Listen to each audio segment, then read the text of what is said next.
So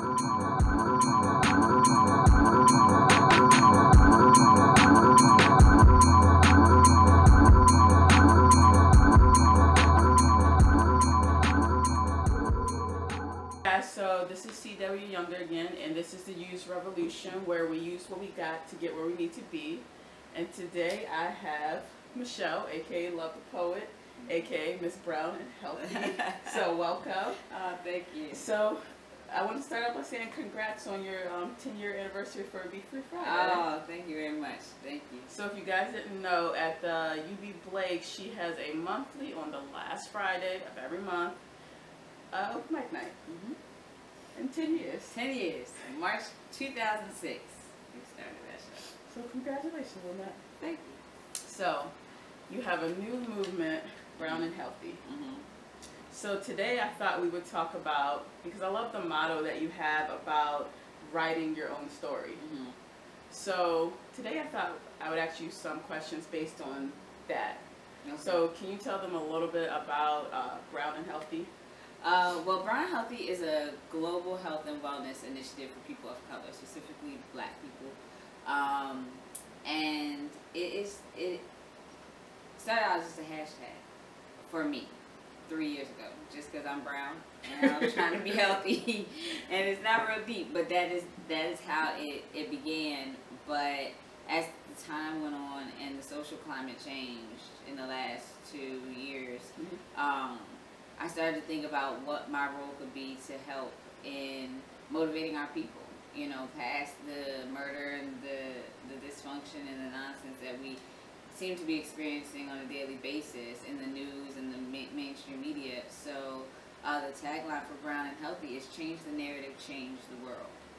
And I strongly believe that because if you go on Instagram or Twitter or something, the hashtag health and fitness, it's very rare that you see us, and if you do see anybody that looks like us, it's like 4 of us, and they're like hardcore bodybuilders, which is amazing in itself, but still, it seems really unattainable to the regular average person. But the average person is trying to live a very healthy life, mental, physical, emotional, and spiritual. So it encompasses all of the facets of wellness, and it's an umbrella movement wherein you can come to us and find a trainer, you can come to us and find a fitness professional, you can come to us. So everybody who is doing fitness and is brown and healthy, you know. So that's the concept there. So just a quick plug, so where would they find you if they wanted to know about Brown and Healthy? Oh, well, if you want to find out about Brown and Healthy, you can go to www.brownandhealthy.com.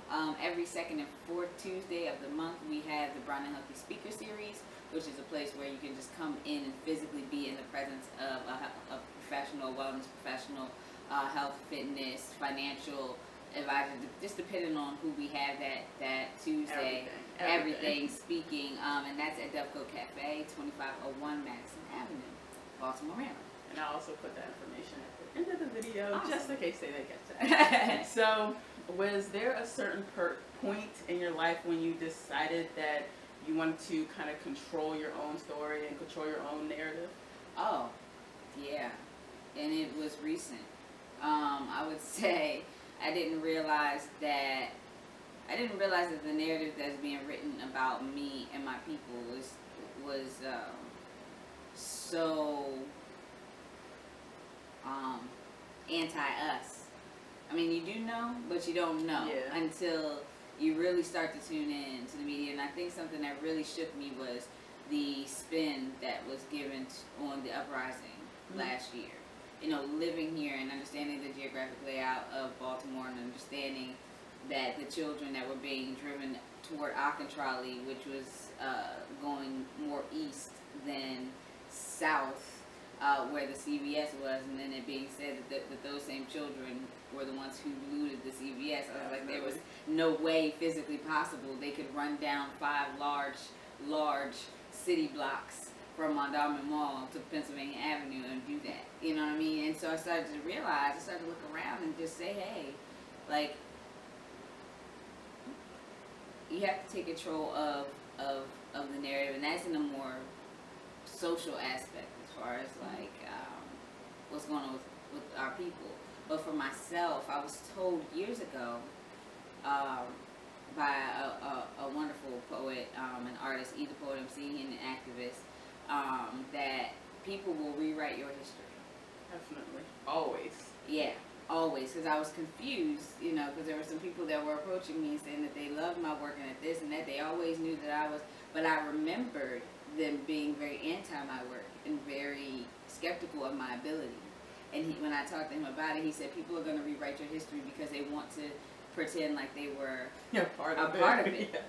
They're gonna want you to remember them as a supporter, and they weren't necessarily a supporter. And I don't forget things. They'll be like, I knew you way back. Yeah, I knew you.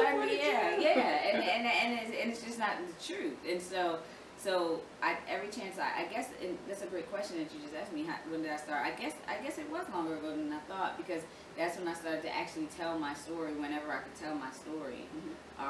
Whenever I had an interview, whenever I had an opportunity on stage to actually give my history myself, you know, and as opposed to allowing other people to give their version. Yeah. So we know you're a poet, right? So how did you go from, you know, having a criminal justice degree, being a track star, to going into poetry and now into photography?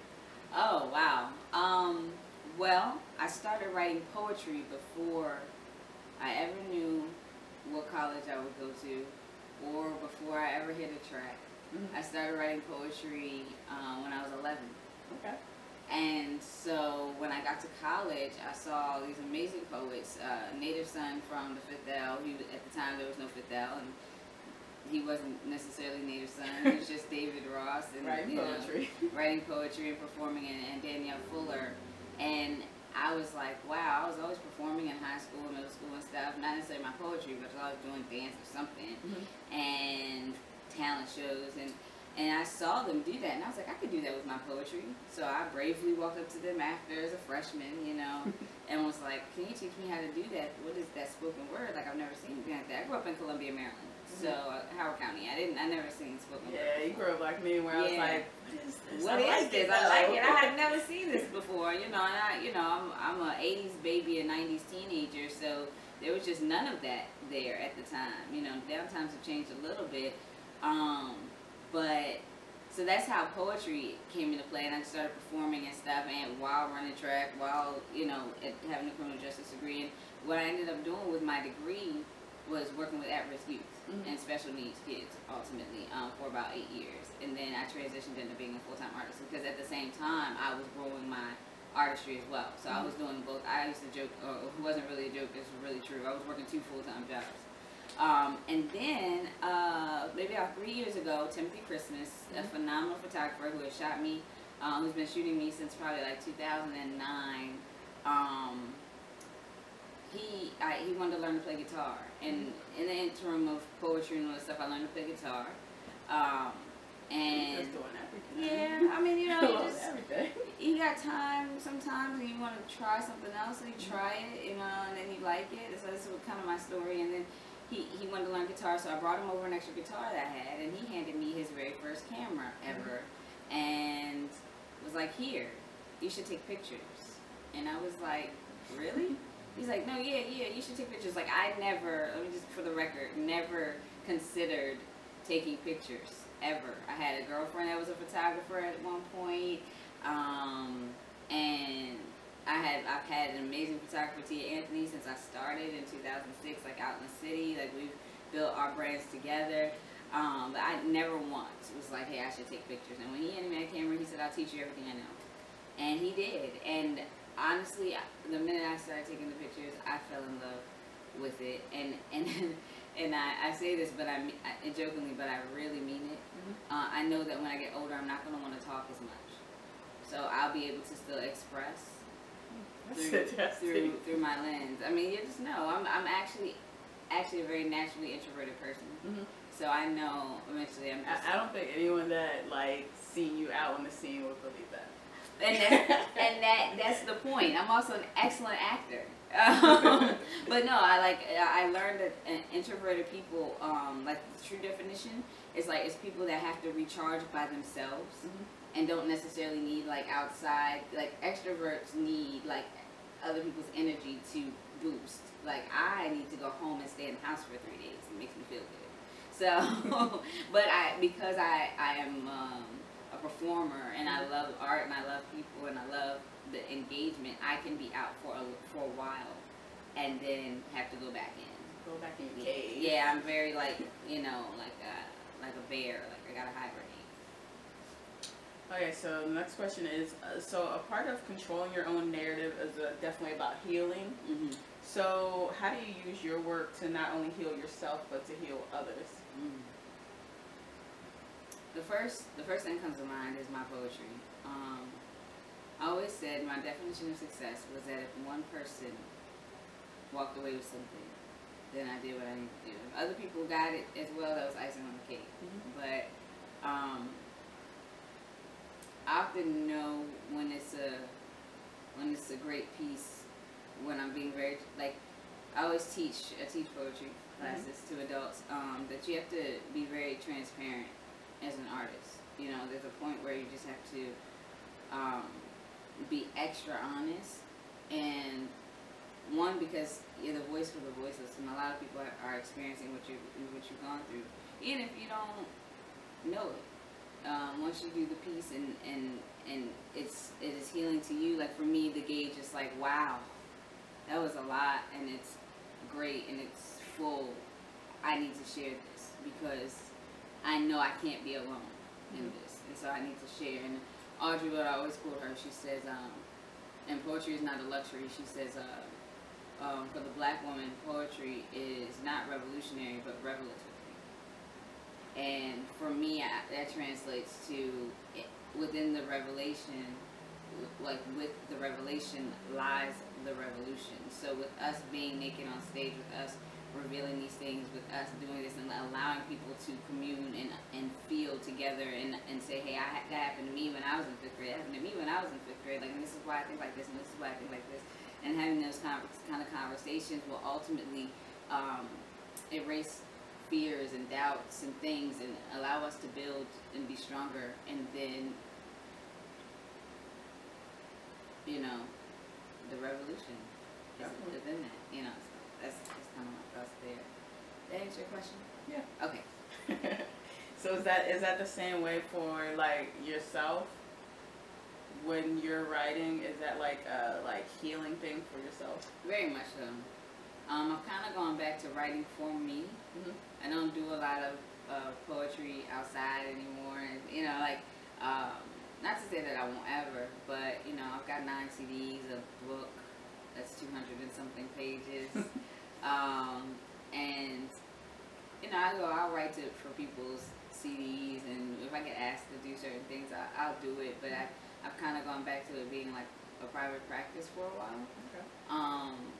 But I definitely still do it as a heal, and one thing, like the other art forms like photography and music, and like this evening I had a long day, so I decided to wind down, play some guitar, you know. That sounds just like the introvert in you. You're like, I just write for myself. Yeah. Yeah, just, you know, sometimes I just flush things out, and if something comes out that's epic, I'll probably just take a video of it and post it or something. Okay. So, okay, and this is actually the final question. I said this would be quick and easy. Yeah, I love it. So, what is your advice for anyone who, you know, didn't feel like they were controlling their own narrative, but now they want to start? I would say you have the outlets. You know, one thing that we're fortunate, in the last 10 years, technology has changed vastly and very quickly. You know, broadband didn't even happen until 2005, so we were still dialing up, you know, from 1999 to 2005. All still a very, very small window of time. But you have now a opportunity to honestly craft your own image and story. People will always have an opinion of you. people will always have an opinion. They will always want to spin what you said. They'll always think of it a certain way because from people, it's their perception is their reality, right? So they're going to perceive it how they perceive it, but that doesn't negate what you're writing and what you put out there in your status message, in your Instagram photos, in your, I don't know, the young people do the Snapchat. Yeah, I don't know nothing about that, but in your Twitter, on your Periscope or your live Facebook feed or whatever it is, we have all of these tremendous opportunities to share what we're going through, what we've been through, you know. And I would like people to use that as their platform, to, especially artists, you know, understand that all of those things, some people will never ever meet you in person. So they're piecing together your story off of social media, or if you're a performance artist, off of what they get from you on stage.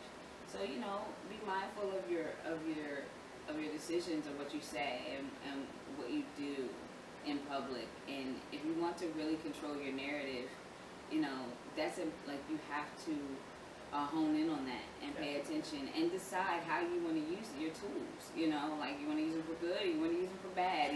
You want to use them to uplift yourself in the eyes of people, or you want to look like, I don't know. You know what I'm saying? Like, I don't know sometimes. I look at certain things people say and I'm like,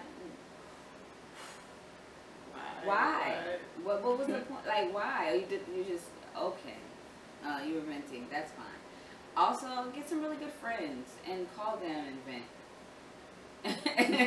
I don't know. I think there's certain platforms for certain things. But if we're focused on talking to the artists and the activists and the revolutionaries and the people who want to do something and change the world, and I say use your platforms wisely. We all have them.